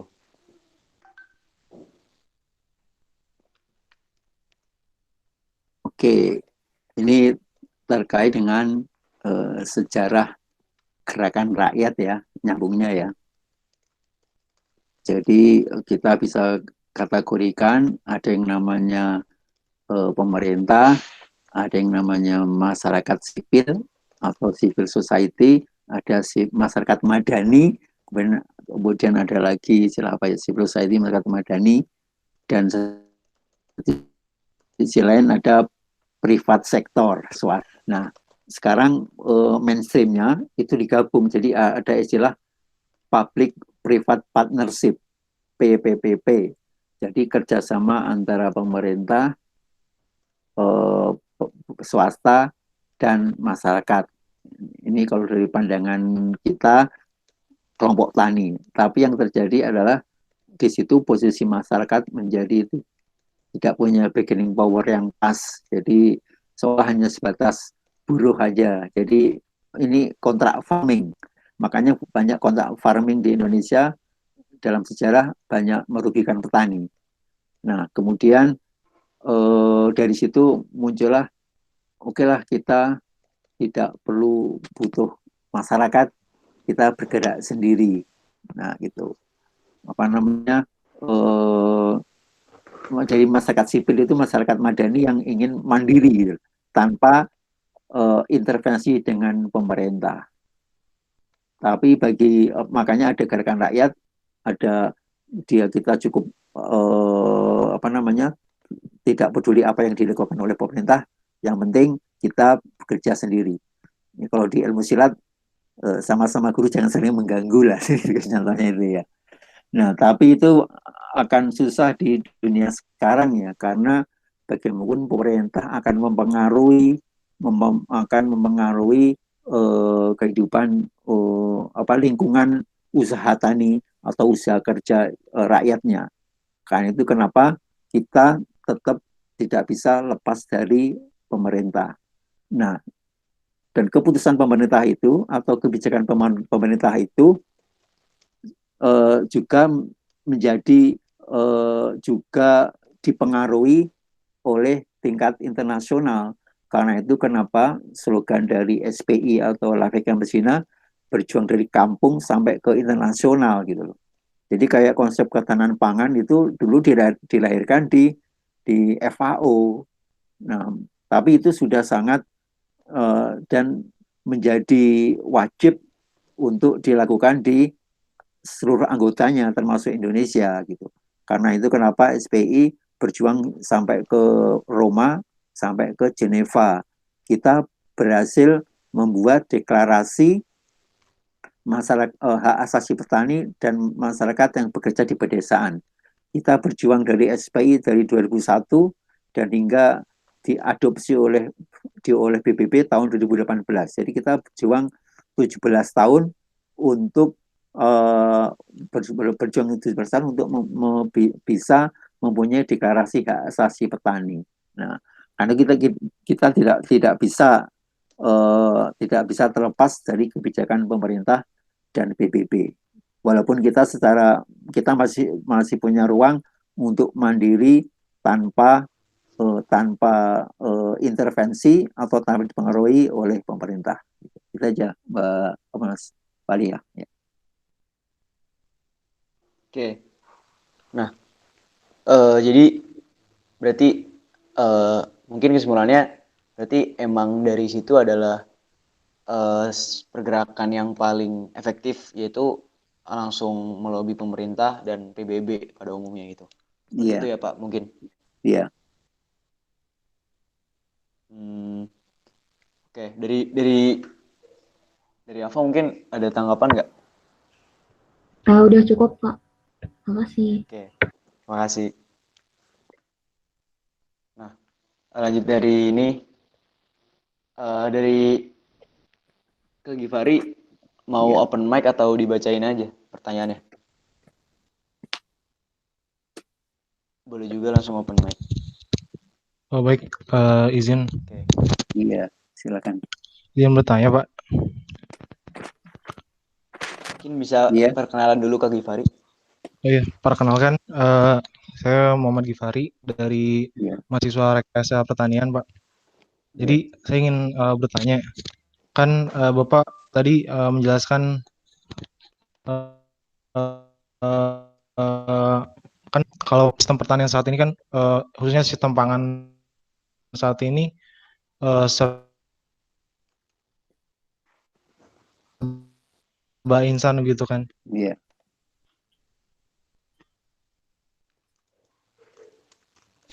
Hmm, Mungkin videonya dimatiin kali ya, Mas Atwan. Videonya Mas Givari mungkin mengganggu. Oh, Jadi Mas Givari bisa mematikan videonya aja, jadi cukup cukup audio aja. Mungkin ada pengaruh di iya sih. sinyal. Ini sinyalnya lagi jelek Pak. Oh, Iya. Apakah masuk ke Givari?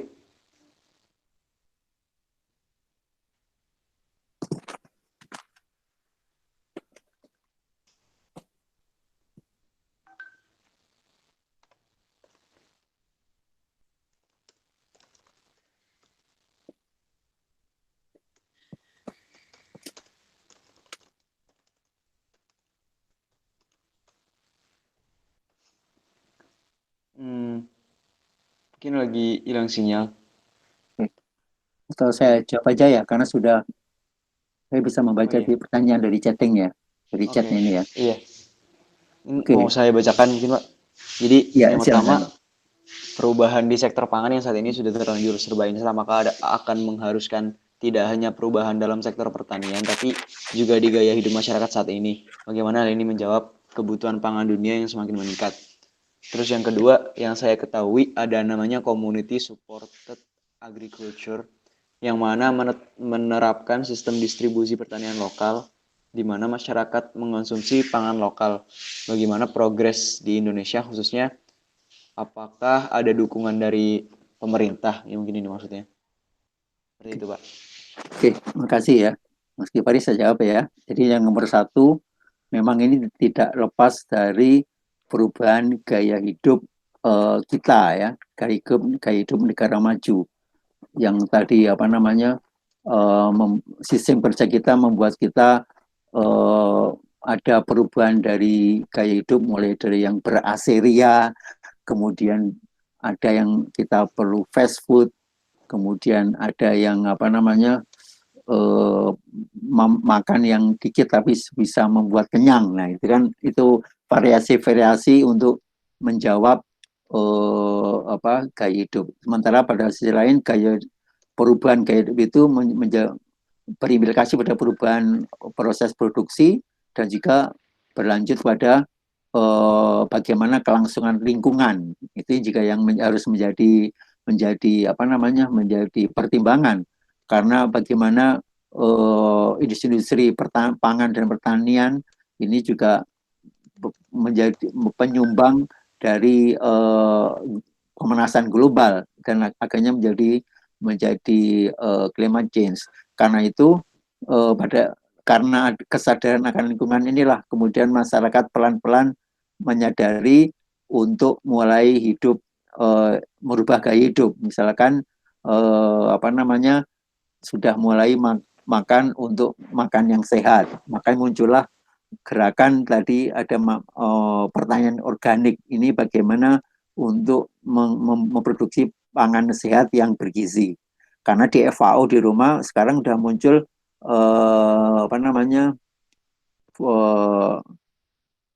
health and nutritious food, itu di program agroekologi. Jadi agroekologi menjadi alternatif di FAO, walaupun pada sisi lain mainstreamnya masih mainstream pertanian kimia. Nah, dari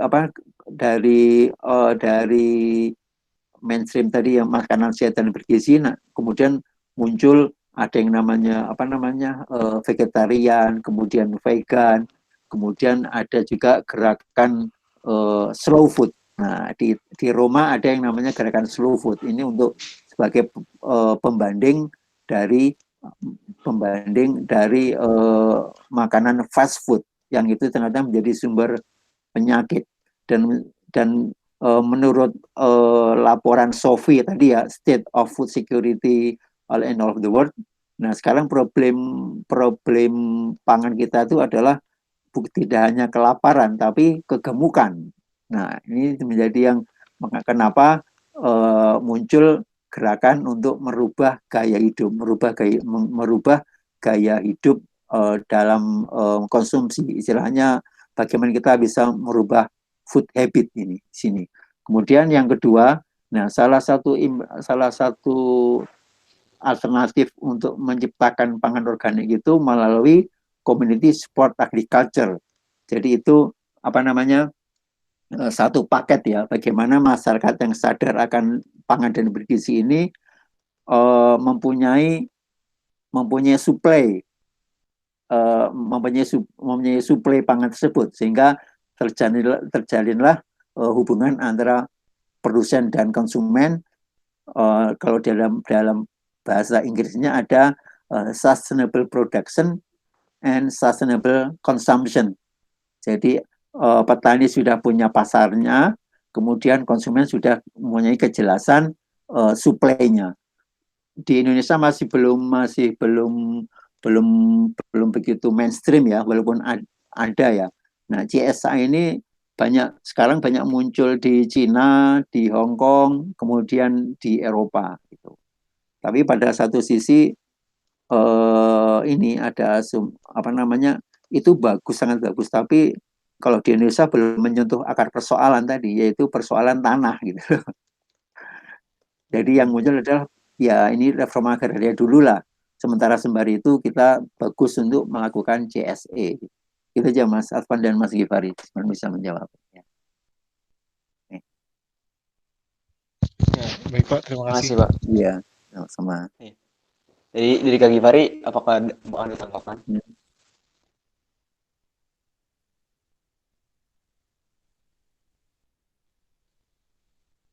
Oke. Nah, karena sekarang udah pukul 21.16, Ya. Oke, bisa mungkin, saya tambah sebentar, Mas Edwin? oh iya, Ya. iya Nah, boleh. ini juga bisa menjadi diskusi di aliansi ini terkait dengan rekayasa kehutanan nyambung dengan konvensi perubahan iklim, ya. Nah, perubahan iklim ini juga akan nyambung dengan bagaimana kita merubah gaya hidup produksi maupun konsumsi ini terkait dengan pertanian organik seperti itu. Ini karena terkait dengan emisi ya kita. Kita aja Mas Aswan. Oh, baik. Baik Pak, terima kasih. Nah, karena sekarang udah 20, jam 9 lewat 17 menit, mungkin diskusi buat hari ini dicukupkan dulu. Mungkin nanti buat Mas, kalau masih ada pertanyaan mungkin Sabi bisa disampaikan ke aku dulu, nanti aku sampaikan ke Pak Zainal, mungkin bisa dijawab via chat seperti itu. Nah, mungkin dari Pak Zainal ada uh, closing statement atau kalimat penutup Pak buat mengakhiri diskusi malam ini.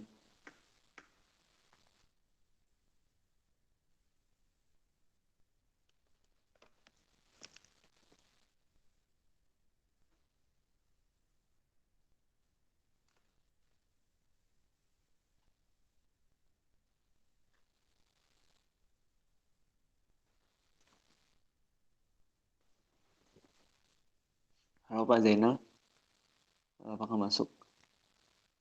Wah, maaf nih ya. Ya, pertama saya bahagia dan senang sekali karena ada aliansi ini yang sudah mulai mengawali diskusi sosial politik atau saya sebut dengan ekonomi politik ya. Di situ kita bisa merubah paradigma dari masyarakat atau maupun pemerintah atau internasional, merubah paradigma yang ekonomi politiknya lebih mengarah ke pro masyarakat, pro petani, pro lingkungan, mulai dari isu agraria, isu pertanian, isu model produksi, distribusi, hingga sampai kepada pelaku, yaitu petani, sehingga kita menjadi masyarakat yang adil dan makmur. Itu aja, Mas Afin dan kawan-kawan semuanya. Ya, terima Oke, kasih. Ya, makasih banyak ya. buat Pak Zainal. Nah, mungkin sebelum kita menutup diskusi pada malam hari ini, eh, alangkah baiknya kita menutup dengan doa. Semoga apa yang kita dapat di malam hari ini bisa bermanfaat buat keberjalanan aliansi kita kelak. Berdoa dipersilahkan.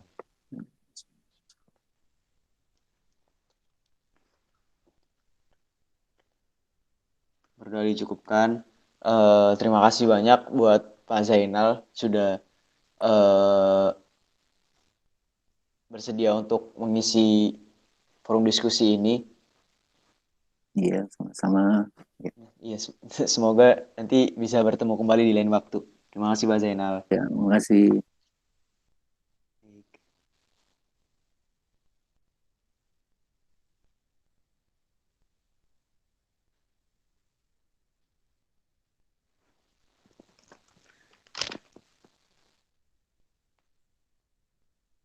Nah, buat teman-teman lembaga, harap jangan keluar dari forum dulu. Kita bakal sedikit bahas tentang aliansi ini dulu. Seperti itu sih.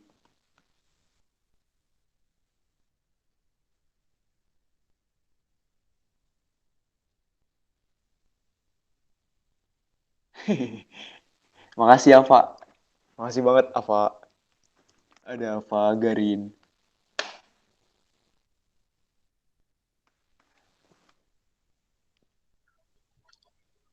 Oke. Nah, mungkin ini langsung aku mulai sih.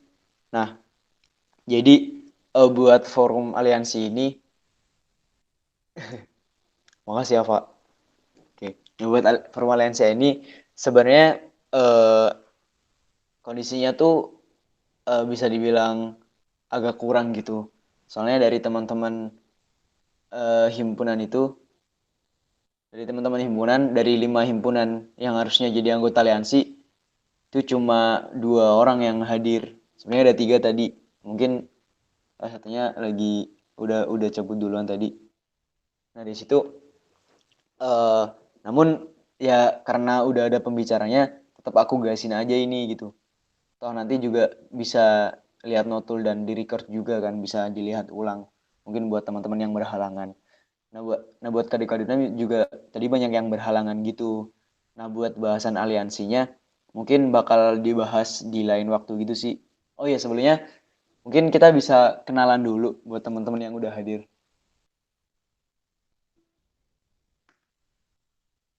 Dari Hanif dulu mungkin. Wah, sebentar ya. Lagi ini dulu nugas. Baik, tidak apa-apa, nggak on cam. Iya nggak apa. Kalau mau on cam juga nggak apa. Oh, nggak apa-apa. Ini soalnya lagi error kameranya, maaf. Oh, Oke, oke. perkenalkan kawan-kawan, nama saya Muhammad Hanif Gunawan. Dari himpunan mahasiswa teknologi pasca panen Fadra ITB. Di sini tadi baru join tengah-tengah, mohon maaf ya karena baru tahu ternyata ada kajian sospol dan baru sampai rumah juga ini dari Lembang, jadi sekalian ya udah kagok aja join. Oh, oke. Makasih Hanif. Oke. Salam kenal ya. Ya, salam kenal juga. Nah, mungkin bisa lanjut ke Kak Gifari.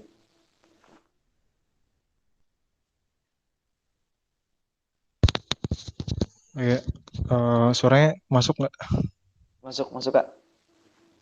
Ya, kenalin, nama saya Gifari, Muhammad Gifari Muktabar, dari Himarekta Grapana ITB, Rekayasa Pertanian jurusannya. Nah, sebenarnya tadi ada satu orang lagi, Fitri Ramadhani, dia kepala divisi eksplorasinya sebenarnya. Aku ikut aja sebagai ini Koprof ya. Ya, salam kenal semuanya. Masih. Oke, salam kenal Kak. Nah iya, jadi oh ya mungkin aku kenalin langsung aja buat teman-teman atau pengen kenalan. Nah buat teman-teman tuh ada teman-teman di sini ada Ava dari Sospol Kabinet atau mau kenalan juga Ava? Oh, halo, aku Ava dari Sospol, Oke. dari MT Nah, terus 18. oke. Oke, makasih Ava. Nah terus ini ada Ciko juga. Cik kenalan dulu Cik. Halo, kenalin, aku Ciko dari Sospol juga. Kasih. Oke. Nah, terus kenalin aku juga. Kenalin lagi aku dari Advan dari Dirijen Aliansi Kajian Panganan Pertanian. Mungkin bisa lanjut ke Aska dulu, Kak Aska. Oke. Pan nggak sekalian ngomong aja nggak apa-apa ya? Habis kenalan ya? Oh, nanti paling gue buka dulu deh sekarang. Oke, oke, oke. Oke. Kenalin, Gipari sama Hanif. Gipari udah kenal lah ya. Jadi kenalin Aska di sini mesin 17 sebagai Menteri Aliansi dan Pendidikan Kajian gitu. Oke. Sama Nah, kenal. ya nanti balik ke bahasan aliansi tadi. Sebenarnya mau bahas tentang isu tentang forum aliansi ke depannya. Nah, forum aliansi ke depannya tuh kita bakal membahas isu strategis gitu. Jadi setiap lembaga boleh ngajuin isu strategisnya. Kemudian nanti dirembukin kira-kira yang cocok jadi isu strategis lembaga ini, isu strategis aliansi ini apa aja gitu buat bahasan kita setahun ke depan. Nah, tapi berhubung dengan ada yang hadir cuma 2 dari 5 lembaga, jadinya kurang ini sih, kurang komprehensif aja sih buat dibahas gitu, kurang representatif juga. Soalnya nanti bakal ribet ini juga jelasin lagi kan ke teman-teman. Nah, paling buat sekarang dicukupkan sampai sekarang, sampai ini aja sih, dan nanti bakal dirembukin juga buat tanggal kumpul keduanya supaya kita bisa bahas lebih dalam gitu dan lebih banyak yang ikut gitu sih. Mungkin itu dulu. Bisa langsung lanjut aja sekarang. Oke, ya bisa dilihat ya teman-teman, mungkin kumpul pertama malam ini bisa dibilang kurang ideal lah bagi kita semua ya. Jadi kayak bahkan Hanif mungkin ngewakilin Aul ya kali, Givari juga ngewakilin Fitri yang ada di grup aliansi. Makasih banget pertama udah hadir gitu.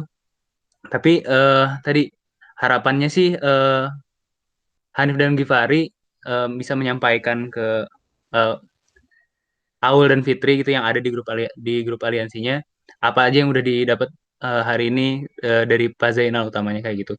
Dan tadi benar kata Arvan juga sebenarnya tujuan lain dari tujuan utamanya sebenarnya kayak untuk meningkat tadi kenapa sih kita ngundang Pak Zainal, kenapa perlu dibahas tentang hukum-hukum dasar tentang pangan pertanian di Indonesia itu tuh tujuannya adalah untuk intinya penyamaan suhu kita nih anggota-anggota aliansi meningkat, memberi insight juga buat kita semua anggota aliansi apa sih yang kita ya apa yang bakal kita hadapi ke depan gitu sebagai aliansi gitu. Dan yang emang yang terdekat adalah tadi kita di aliansi ini bakal mengkaji suatu isu strategis yang bakal kita pilih bareng-bareng. Nah, itu mungkin teknisnya bakal kita sampaikan nanti ke lain kesempatan lewat em, anggota aliansinya, mungkin temannya teman-teman di sini, temannya Hanif dan Givari. Itu aja sih. Jadi sebenarnya utamanya makasih udah mewakili dan sebenarnya ini sih eh, lebih menarik lagi pengennya mungkin Givari sama Hanif nggak apa-apa kalau join aliansi gitu. Mungkin Givari kan kadepnya Gif ya, Fi- kadepnya Fitri. Oh, saya ini ke Prof. Oh Kadif beda ke lagi Prof. ya. Ya, Ya Kadif si ke Prof mungkin Fitri. eh ya ya bisa minta invite aja gitu. Jadi teman-teman di sini mungkin tadi tertarik sama Pak Zainal dan materi-materinya dengan isu-isu pangan pertanian. Jadi sabi banget buat join. Maksudnya dibutuhkan lah teman-teman dalam keberjalanannya kayak gitu. Jadi itu sih utamanya pengen nyampaikan makasih sama tolong disampaikan ke perwakilan dari lembaga yang ada di aliansinya kayak gitu. Itu aja sih Van. Mungkin selanjutnya bakal di belakang ya diomongin tentang kumpul selanjutnya teknis dan lain-lain yang harusnya disampaikan sekarang tapi karena ketidakidealan ini. Jadi gitu aja kalau dari Aing Van. Masih. Oke. Nah, udah paling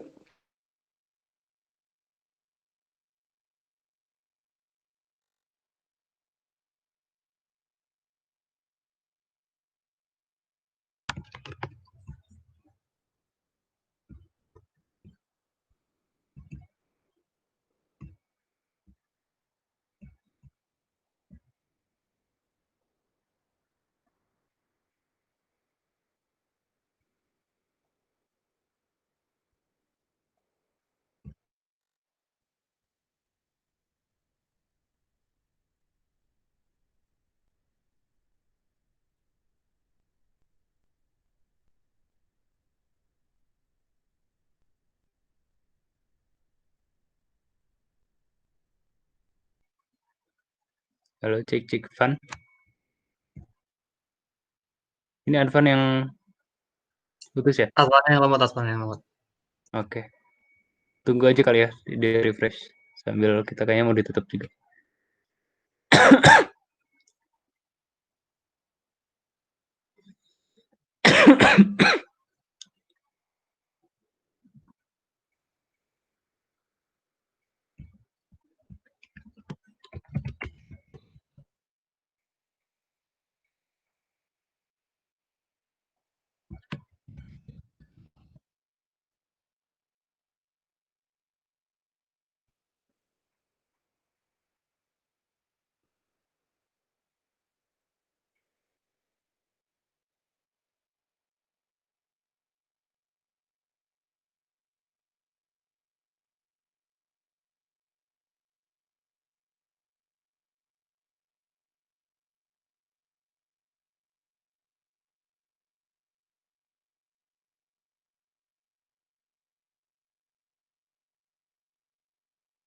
Oke, paling tunggu 1 menit deh ya. Takutnya teman-teman juga ada urusan setelah ini. Ntar aku wakilannya buat ditutup. Tunggu Advan ntar ya. Oh, tuh.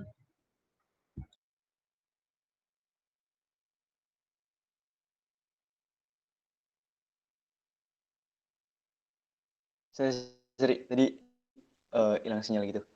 Nah, tadi udah bahas apa ya pas aku cabut? Atau belum? Belum.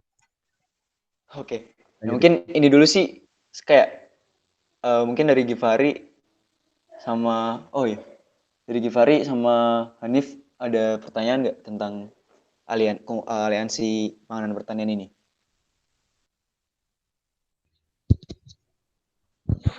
Mungkin dikit mau tanya, Ya boleh. aliansi ini berarti rutin ngadain kajian gitu ya berarti? Nah, oke, langsung aku jawab aja ya. Nah, buat sistem kajian dan kerutinan dari kajian itu nanti tergantung dari apa yang bakal kita tergantung sama apa yang kita rembukin itu. Jadi seharusnya di aliansi ini kita rembukin gitu di awal kayak kita nge-state isu strategis kita. Jadi contoh kita punya isu strategis yang tadi yang food estate, terus yang RUU benih tadi. Nah, itu kan berarti ada 2 topik bahasan kan. Nah, berarti secara berkala nanti kita bahas 2 topik itu dalam setahun ke depan. Jadi tentang rutin nggak rutinnya itu tergantung isu strategis kita dan kesepakatan kita bersama gitu sih nanti yang bakal direbukin bareng anggota aliansi keseluruhan gitu sih. Ya, oke. Ya, nuhun. Oke, sama-sama Kak. Oke, apakah ada pertanyaan lagi mungkin? Kak, maaf, izin bertanya Kak. Oke, Untuk boleh nih. ini ya, tadi kan sebenarnya saya masuk di tengah acaranya ya Kak. Jadi mungkin dari kayak diskusi hari ini apakah ada link recording meetingnya mungkin Kak. Jadi biar nanti saya sampaikan ke kaulnya lebih komprehensif lah mungkin. Oke. Jadi buat sekarang nanti notul dan recordingnya bakal di-share gitu linknya. Nanti bakal diupload kok. Nanti bakal dikabarin lebih lanjut di grup aliansi juga. Kayak gitu sih paling Hanif. Ya, baik Kak, kalau kayak gitu terima kasih Kak untuk informasinya. Oke, sama-sama. Maka ada pertanyaan lagi?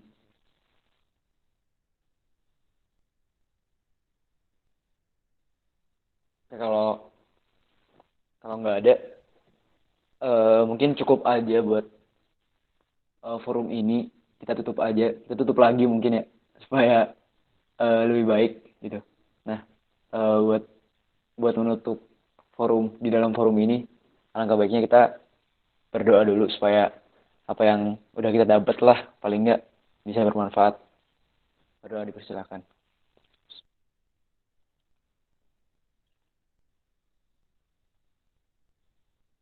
Berdoa dicukupkan. Makasih buat Kak Givari dan Kak Hanif. Makasih banyak makasih. udah mau hadir. Ya, makasih Oke. semuanya. Makasih. Mari. Ya, duluan semuanya. Yo. Oke. Ciko sama Arvan kita ngobrol bentar dulu. Yuk. BTW Ciko belum kenalan nih. Oh iya, kenalin dulu. Aku Ciko Jovel Widodo dari Teknik Lingkungan 2019. Oke, paling ya udah kita paling ngebahas ini sih ke depannya bakal kayak gimana Pan strategi kita melihat kondisi gini.